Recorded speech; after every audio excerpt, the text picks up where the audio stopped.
आठवणींच्या पेटीमध्ये आपण एक पदार्थ पाहिला जो होता साहेबांनी केलेला. हो. काचऱ्या छान.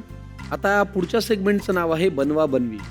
जनरली आपण स्वयंपाक करतो, ज्याला आपण आजकाल स्वयंपाक बनवला असं म्हणतो. पण काही वेळेला जेव्हा स्वयंपाक आपल्याला येत नसतो तेव्हा आपण माणसांना बनवतो की मी तर उत्तम केलाय, तुला खायची अक्कल नाही. हो.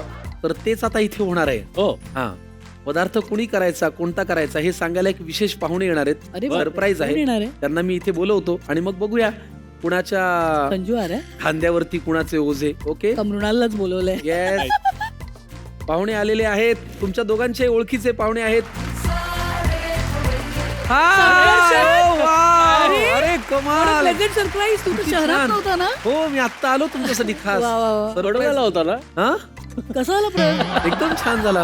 What a मला खास surprise. भेटायला आलोय किती छान. आणि मला असं सांगण्यात आलेलं आहे की तुम्हाला एक पदार्थ सांगायचा आहे. तू सांगणार आम्हाला का तू बनवणार? नाही, तुम्हाला करायचं आहे हर्षदाताई. वा. आणि पदार्थाचं नाव आहे पनीर टिक्का. पनीर टिक्का कधी पदार्थ केलाय नाही, पनीर मी खातच नाही, त्यामुळे का? नाही आवडत मला. पण ठीक आहे, पनीर टिक्का हर्षदाताई तुम्ही कमाल करा. बस मला असं वाटतं की माझ्या बरोबर हे दोन सुगरण पुरुष उभे आहेत. आमची तुम्हाला काही मदत होणार नाही, तुमचं तुम्हालाच करायचंय सगळं. शपथ, तीच तर खरी मजा आहे. हो ना. चालेल ना? हो. सुयश, आपल्याला Yes. गप्प बसायचंय, फक्त मजा घ्यायची आहे. All the very best. Paneer टिक्कासाठी लागणारं साहित्य काय ते पटकन घेऊन या.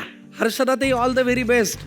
पनीर टिक्का तुम्हाला करायचा आहे आणि तुम्ही तो कधीही न केल्यामुळे आम्ही खूप उत्साहात आहोत. Yes. आणि तुम्हा लोकांना माफी नाहीये हे जे नाही, आम्ही तुम्ही मला खाणार. करायला आम्हाला लावताय. तुम्ही खाऊ घालता, जसा याचा होईल अर्थ आम्हाला माफी नाही. तसा खावा लागणार आहे आता. हो, आता भोगा आपल्या कर्मांची फळं. येस ताई. यासाठी लागणारे हे जे पदार्थ आहेत, सगळ्यात महत्वाचं पनीर टिक्कामध्ये असतं ते म्हणजे मॅरिनेशन. ओके, तर त्या मॅरिनेशन आधी आम्हाला साहित्य सांगाल का प्लीज? हो, तेच मॅरिनेशनसाठीच साहित्य लागतं.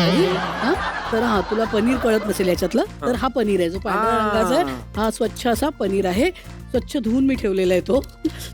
हे टोमॅटो आहे, शिमला मिरच आहे आणि कांदा, कांदा. भोपळी मिरची ज्याला आपण म्हणतो ते, आणि हा कांदा आहे. आता तू म्हणशील की आता दांडिया खेळायचंय का, तर नाही. नाही. हा, हे जे आपण मॅरिनेट करू ते यात बसवले जातात आणि मग आपण ते, याला स्क्यूअर म्हणतात, तर ते आपण नंतर त्याचा वापर करू. तर आता हे मॅरिनेशनसाठी जे साहित्य लागणार आहे ते तुम्ही लिहून घ्या. हे दही आहे, हा कॉर्नफ्लॉवर आहे, कसुरी मेथी, मीठ, चाट मसाला आहे, जिंजर आणि आल्याची पेस्ट आहे, मसाला, गरम मसाला, धणे पावडर आणि चवीनी मीठ आणि तेल आहे जे आपल्याला लागणार. सगळ्यात पहिलं आपल्याला हे जे दही आहे हे घ्यायचं आहे थोडंसं. सगळं नको घेऊया आपण, आता थोडंसं घेऊया. मला फक्त नाश एक नको विचारायचंय व्हायला. मध्येच की हे सगळं सांगताना जो वेग लागलाय हा. हा आत्मविश्वासाचा भाग आहे का घाबरलेल्याचा? ज्याला जसं वाटेल तसं, पण मला असं वाटतं की मी आता खूप वर्ष काम करत असल्यामुळे मला या पदार्थाचं खूप नॉलेज आहे आणि रोज मी एकदा बनवते.